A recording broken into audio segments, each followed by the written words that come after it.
Hello everybody, and this is the second video on designing modern roundabouts. In the first video, we talked about the features that distinguish modern roundabouts from the old style of circulating intersections like rotaries, and also we discussed the different types of modern roundabouts and the tips that should be considered in designing of each types.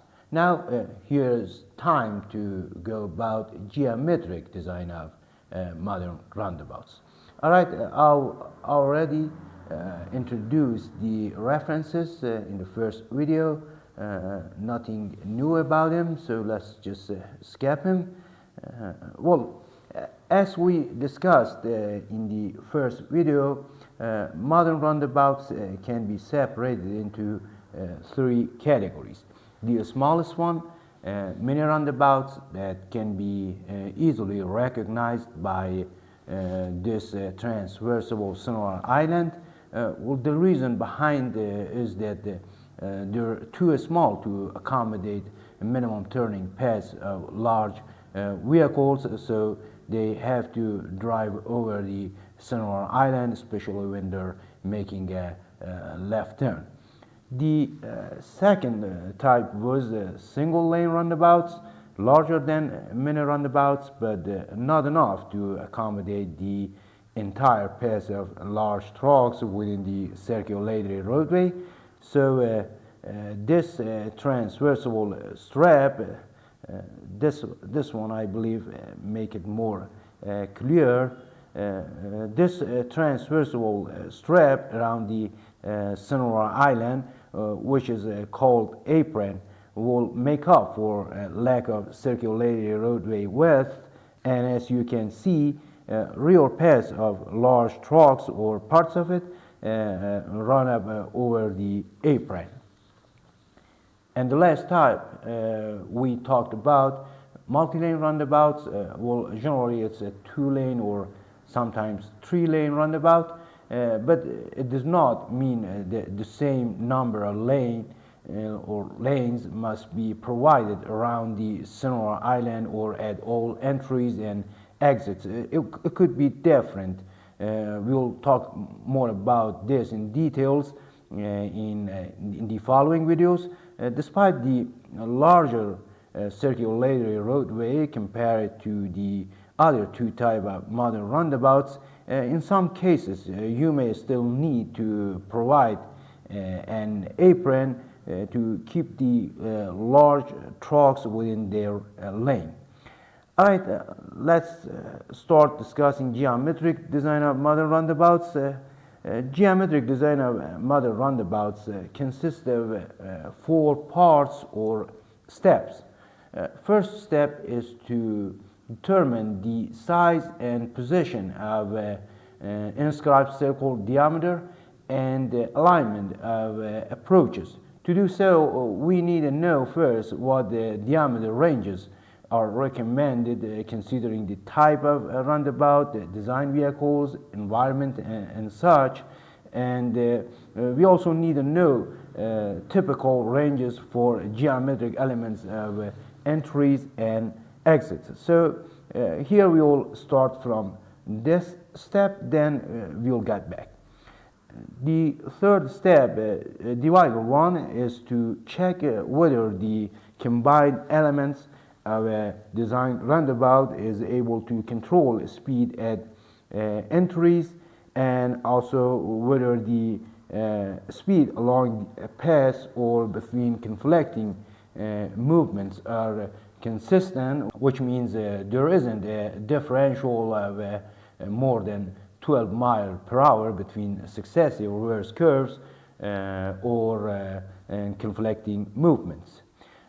2 methods, one presented in NCHRP Report 672 and the other one presented in Wisconsin Guide on Roundabouts, will be discussed. Now, if the geometry of designed roundabout has met the criteria for controlling the speed, the final part will be to make sure the final outcome accommodate the design vehicle. This is where the using a computer program come in. I for one prefer auto-turn software. The interesting thing about the geometric design of roundabouts is that going through these steps, you will find that an art of making compromises. For instance, accommodating large trucks calls for large widths, and large widths encourage higher speed, which is not desirable. So you need to balance competing needs, which means iteration will be part of this process. All right, let's start with single lane roundabouts, which are kind of the easiest type to be designed. This one is an example. Well, first things first, so let's start with inscribed circle diameter, because the size of it plays an important role in deciding the position of a roundabout. This distance across the circle inscribed by outer curve is inscribed circle diameter, and the recommended range for it is in between 90 feet to as large as 180 feet. Well, it's a wide range. To pick an appropriate one, you need to consider the effect of these factors. Inscribed circle diameter should be large enough to accommodate minimum turning paths of design vehicles. It also has to be large enough so that after deducting circulating roadway and apron width, a raised center island of minimum size is left to be visible to approaching drivers.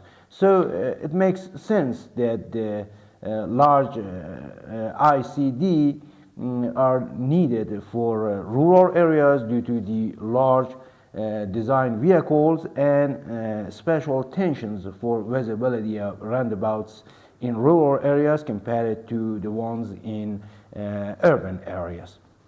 It is desirable for roundabouts not to have more than 4 legs, but having more legs is probable. In such a situation, to provide additional lengths for entering and exiting curves, you will have to increase the ICD. Besides the number of legs, the angle between legs also affects selecting appropriate ICD. Like conventional intersections, it is desirable for approaches to intersect at a right angle, more or less, but sometimes you find it optimistic and acute angles arises every so often. Well, the lesser the angle between approaches gets, like this one, the larger ICD will be needed to provide enough distance for fitting entry and exit curves, but there is a limit. With acute angles less than 75 degrees, or on the other extreme, more than 105 degrees, you may want to consider realignment of approaches, especially regards to providing minimum turning radius for right turn movements in case the angle is less than 75 degrees. With approaching angles above 105 degrees, normally it would be challenging to provide enough control on speed of right turn movements. So it also needs some consideration for realignment of approaches. It's a common practice to align an entering leg so it runs through left side of center of the roundabout This alignment provides adequate speed control with even a smaller ICD, but in case you get a right offset like this one, no matter the reason, then to provide enough lateral deflection for entering traffic, you'll have to go about a larger ICD. Unlike some of these features dealing with constraints within the right-of-way, especially in urban areas, normally push you towards picking smaller ICD. This is actually where you get a kind of compromise your ideals. If your design code follows the same design vehicles and the definition of a traffic condition presented in a green book, then you may want to use this table to narrow down the range of selecting appropriate ICD, considering these two first factors. For example, to design a single lane roundabouts in rural areas and traffic condition C and ICD in between 130 feet up to 180 feet, along with considering the effect of these factors will be appropriate. We have already discussed these traffic conditions in a video covering the method for determining widths of high-speed turning roadways. You may want to refer to if you feel like you need to know more about them. In urban areas, it's expected to use smaller design vehicles, but even with local streets, some large vehicles like fire engines, transit vehicles and such should be considered in designing modern roundabouts. So use a diameter less than 100 feet should be with caution, because a vehicle as large as a SU4D or a bigger one normally can make a left turn at a roundabout with an ICD less than 100 feet. In this case, sometimes you may find it suitable to provide an apron wide enough to let him just pass through the roundabout, but considering all the consequences. All right, once you've made your mind what ICD size is appropriate for your case, then it's time to split it into three widths: the Sonora Island, apron, and circulatory roadway. You will find it easy using computer software that can simulate the turning path of vehicles. Remember to add an extra width of at least 3 feet outside of rear and front tires as minimum lateral clearances and the effect of presence of curve. Keep in mind that the circulatory roadway should be wide enough to accommodate the vehicle that governs the design, and not smaller than a passenger bus for the convenience of passengers.